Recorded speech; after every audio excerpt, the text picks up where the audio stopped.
иргэдийн ирээдүйд итгэл өдөр ирэх тусам алсарч байгаа. Иргэдийн төрд итгэл өдөр ирэх тусам суларч байгаа. Ийм цаг үед бид ерөнхий сайдад итгэл үзүүлэх хэсэг тухай асуудлыг улсын хурлаар хилцэж байна гэдгийг та нарт дахин сануулъя. Оюун эрдэнэ та бол Монголын ардчлалын түүхэнд хамгийн удаан ажилласан 5 жил ажилласан ерөнхий сайдаа.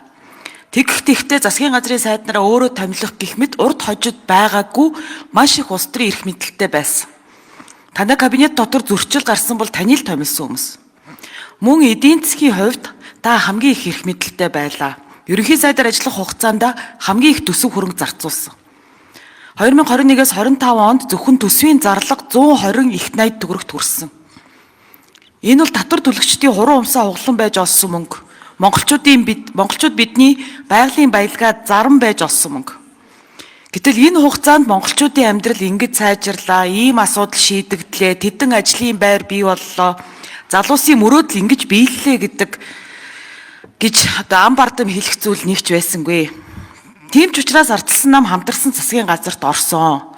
Алдагдсан он жилүүдийг сунгахгүй байхын төлөө, ажил хийхин төлөө, бизнесийн орчныг сайжруулахын төлөө, иргэдийнхээ амьдралыг дээшлүүлэхийн төлөө, залуусын мөрөөдлийг биелүүлэхийн төлөө ардчилсан намын сайд нар хичээж ажилласан, дор бүрнээс салбар бүртээ манлайл үзүүлсэн, тодорхой асуудлуудыг шийдсэн, манай бүлэгч дэмжиж ажилласан. Гэтэл засгийн газрын тэргүүн нь өөрөө орлогоо нотолж чадахгүй байгаа асуудлаа хамтарсан засгийн газрын асуудал болгож байгаад харамсаж байна. Та анх гарч ирэхдээ эрх мэдэлд хүрэхдээ шудраг ёс тогтооно, авилгатай тэмцэн, ах нарынхаа алдаа завхралыг засна гэж амласан. Энэ амлалтыг танаас өнөөдөр талбай дээр жагсаж байгаа залуус нэхэж байгаа. Шалтгаан нь ердөө энэ. Түүнээс биш үндэсний баялагын сан энтрийг дэмжихгүй байгаа нэг ч хүн алга, дэмжихгүй байгаа эсэргүүцэж байгаа нэг ч хүн алга. Ямар нэг ил далд хүч, хин нэгэн бүлэглэл, эсвэл ерөнхийлөгчийн институт, хин нэгэн том ах, том өрг гэх мэт айдсыг дэвэргэх ямар хэрэг байдгийм бэ? Өнөөдөр энэ танхимд ямар ч тодорхой зүйл яригдсангүй, хувилдааны онол яригдлаа. Нэг зүйл дээр цэг тавихад ардчилсан намын бүлэг засаглалын тогтолцоог өөрчлөх үндсэн хуулийн аливаа өөрчлөлтийг дэмжихгүй гэдгээ нотлоод шийдвэрээ аль хэдийн гаргачихсан байгаа. Мөн өнөөдөр ерөнхий сайдад итгэл үзүүл санал хураалтанд оролцохгүй буюу итгэл үзүүлэхгүй гэсэн улс төрийн шийдвэрийг гаргасан. Энэ шийдвэрийг хүртэл таны хэвлэл өнөөдөр мушгаад сууж байна. Монгол улсад ардчилсан хувьсгалаас хойш төрсөн эрх чөлөөтэй нээлттэй нийгмийн иргэд болж төлөвшсөн залуус нийт хүн амын 60% бүрдүүлж байна. Тэд дарангуулыг хүлээн зөвшөөрөхгүй шүү дээ. Эрх чөлөөгөө булаалгахгүй. Харин та бид нар үеийнхнийхээ мөрөөдлийг, залуусынхаа мөрөөдлийг, тэдний итгэлийг хамгаалах үүрэгтэй. Монгол улсын ерөнхий сайд айдсаар бус итгэлээр улс орноо удирдах ёстой шүү дээ. Тиймээс би залуусынхаа талд, иргэдийнхаа талд бат зогсноо. Цаашлаад парламентынхаа талд, үндсэн хуулийнхаа талд бат зогсно. Хэрэв та ардчлалын үндсэн улсын төлөө хамтаа тэмцэнэ гэвэл мөр зэрэгцээ тэмцэхэд бэлэн байна. Харин одоо та парламентыг хуваалгүйгээр өргөдлөө өгөөд огцорчихвол Монголын ардчилд бараг оруулах хамгийн том хувь нэмэрчин байх болно гэж хэлмээр байна. Яг гэвэл улс төрийн доктортой байдал улс орны хөгжил нэг хүнээс хизээж хамаардгүй маа. Би л ганцаараа бүх асуудлыг шийдэж чадчихээн. Өөр хэн чадахгүй гэж бодож эхлэнэ гэдэг аль хэл гэдгийн дарангуулагч болсны шинжтэй. Парламенттэй итгэлтэй. За тэгээд эцэст нь талбай дээр маш олон хоног тууштай жагссан иргэдийнхээ эрх ашигын төлөө тэмцсэн залуустай баярлалаа гэж хэлье. Ёс зүйн хувьд хэрвээ орлогоо нотолж чадахгүй бол энэ огторх нь зүй ёсны асуудал. Гэтэ энэ ч нотлохдохгүй байгаа орлогын асуудал огт байхгүй. Тийм учраас энийг одоо би бас одоо 23 та манай хүүхэд хүнд хайрцагтай болоод бүгж бэлгэснээс болоод бусд нь бүгд бодлоо. Энэ цагийн явцад ингээд удахгүй тодорхой болчихдол. Тэгэхээр энийг одоо бас ёс зүйн хувьд мэдээж бухимдуулсандаа би одоо уучлалт гуйж байгаа. За хүүхдтэй бас цаг гаргаагүй нь аав хүний бас буруу байж магадгүй. Гэхдээ энэ бол одоо аль ч нийгэмд амьдарч байгаа 23 настай залуу хүнд хайрцагтай болоод бүгж авчих нь энэ ёс зүйн асуудал биш гэж бодож байгаа. Энэ бол хайрцаглалын асуудал. Улс төрийн хувьд Монгол Улсын засгийн газар парламент дээр асуудлаа ярьдаг. Тэгээ шаардлагатай бол одоо хариуцлага тооцолдог байх нь бол зүйтэй гэж бодож үзэж байгаа. Тэгэхгүй л энэ цааш таашдын бас доктортой байдал их нөлөөлнө. Би энэ одоо агуулгыг ярьж байгаа. За улс төрийн хувьд мөн би одоо баг хурал дээр энэ асуудлыг ярьдаг нь ганцаараа шийдвэр гаргахад бас хэтэрхий хүнд асуудал байна. Тийм учраас одоо хамтын шийдэл гаргах нь зүйтэй.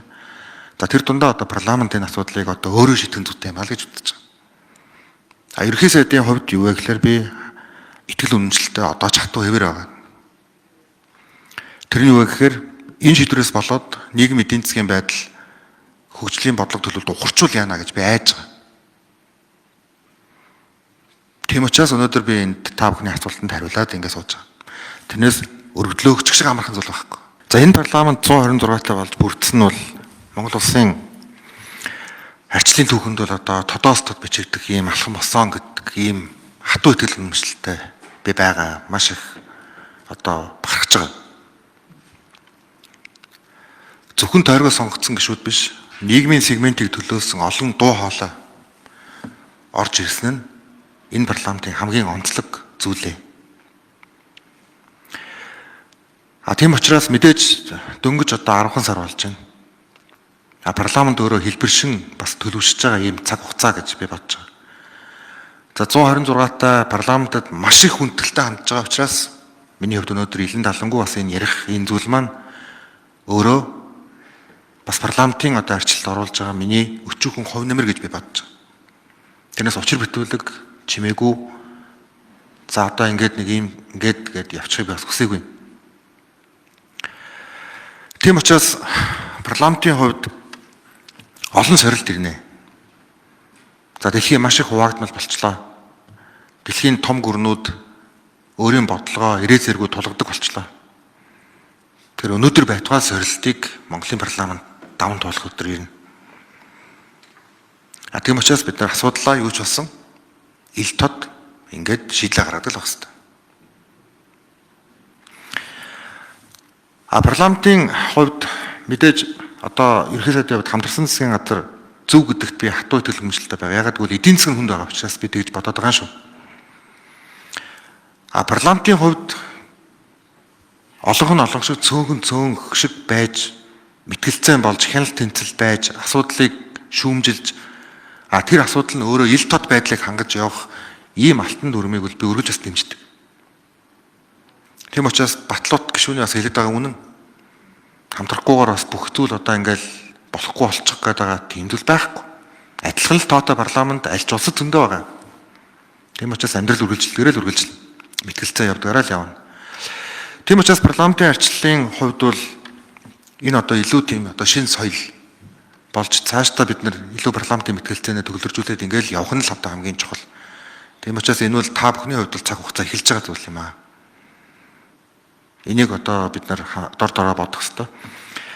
Миний өнөөдөр орж ирж тайлбарлаж байгаа энэ зүйл юу вэ гэхээр шинэ 126-тай парламентын нөгөө анхны бүрдүүлсэн засгийн газар нь 1 жил болоогүй учраас би жоохон санаа зовж байгаа. За дээрэс нь энэ маань өөрөө нийгэмд бас буруу дүрөө ойлголт өгөөд за цаашдаа одоо та хэд маань өнөөдөр ямар ч шийдвэр гардаг бай.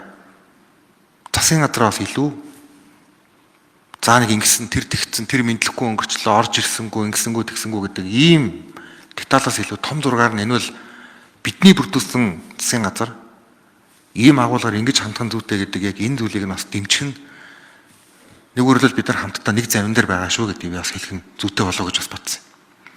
Хин нэгэн сайд болно. Сайд болсон хүн завгүй болно. Бүхэнтэй уулзаад яваад ах цаг бас сайдд байдгүй. За ингээл асуудал эхэлдэг. Энэ өөрөө одоо бас парламентын арчлалыг ингээд нэг жоохон тийм утгагүй харагдуулаад авах бас нэг зүйл энэ байдаг. За одоо тэгвэл ингэвэл тэгнэ гэдэг. Тийм учраас экспертүүд жагсаалтаар орж ирсэн олон залуучууд та бүхнээс би өнөөдөр намайг дэмжээч гэж би ерөөсөө гоохгүй. Би ганцхан зүйлийг хүсэн тэрний үг гэхээр энэ жагсаалт зөв байсан гэдэг нийгмийн дүгнэлтийг л та бүхэн 28 он гэхэд үлдээж өгөхийг л би хичээнгүйлэн хүснэ.